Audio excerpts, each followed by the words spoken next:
اشفاق احمد صاحب کہتے ہیں کہ میرے والد ڈنگر ڈاکٹر تھے۔ ہمارے گاؤں میں سرکس لگا، سرکس والوں کا ہاتھی بیمار ہو گیا۔ میں چھوٹا سا تھا، ابا جی ہاتھی کے علاج کی غرض سے جا رہے تھے، مجھے بھی ساتھ لے گئے۔ جب ہم سرکس کے ہاتھی کے پاس پہنچے اور ابا جی نے ہاتھی کا معائنہ شروع کیا تو ہاتھی نے زور سے اپنی سونڈ ہلائی، چنگاڑا اور پیر اٹھا کر زور سے زمین پر مارا۔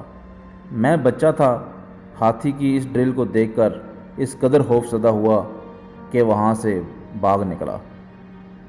میرے ابا جی محمد خان میرے پیچھے آئے، مجھے روکا اور پچکار کر پوچھا، اشفاق تو سرکس سے کیوں بھاگ آیا؟ میں نے کہا، ابا جی ہاتھی مجھ پر حملہ آور ہو جائے گا، بس اس خیال سے دوڑ لگا دی۔ ابا جی نے کہا، ہاتھی کے پیروں میں پڑی سنگلی نہیں دیکھی تم نے؟ میں نے کہا، ابا جی ایک باریک سی سنگلی، چھوٹا سا قلعہ اتنے بھاری بھرکم ہاتھی کو نہیں روک سکتا۔ اتنے منوں ٹنوں وزنی ہاتھی کے لیے باریک سی سنگلی کہ کیا میں نے؟ ابا جی مسکرائے اور کہا، اشفاق احمد ہاتھی اس قلعے کو نہیں اکھاڑ سکتا جس سے وہ بندھا ہے۔ میں نے پوچھا، کیوں نہیں اکھاڑ سکتا؟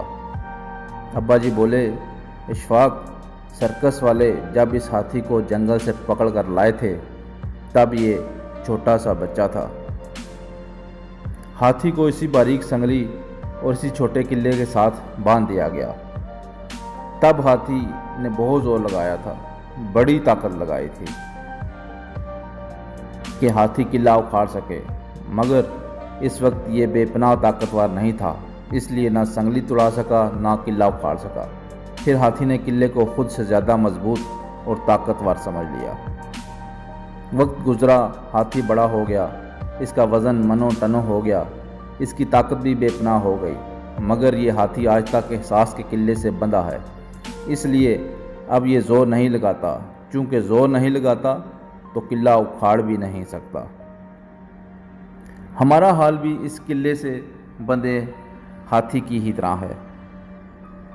مایوس شخص بھی احساس کے اس قلعے سے بندھ جاتا ہے کہ سسٹم مضبوط ہے، میں کمزور، کم وقت طاقتور ہوں، اور اسی سوچ اور احساس میں عمر گنوا دیتا ہے، ترقی نہیں کرتا۔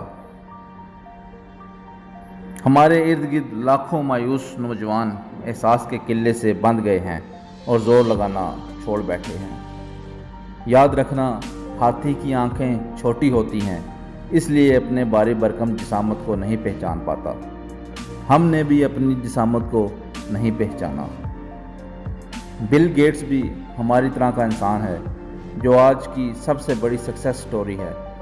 فرق صرف اتنا ہے کہ بل گیٹس نے اپنی آنکھوں سے اپنی جسامت کو پہچانا اور احساس کا قلعہ اکھاڑ پھینکا، تبھی وہ اس مقام پر پہنچا ہے۔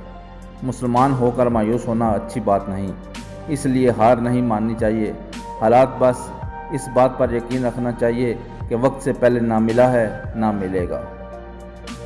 اللہ ہمیں آسانیاں عطا فرمائے اور آسانیاں تقسیم کرنے کا شرف بخشے، آمین ثم آمین۔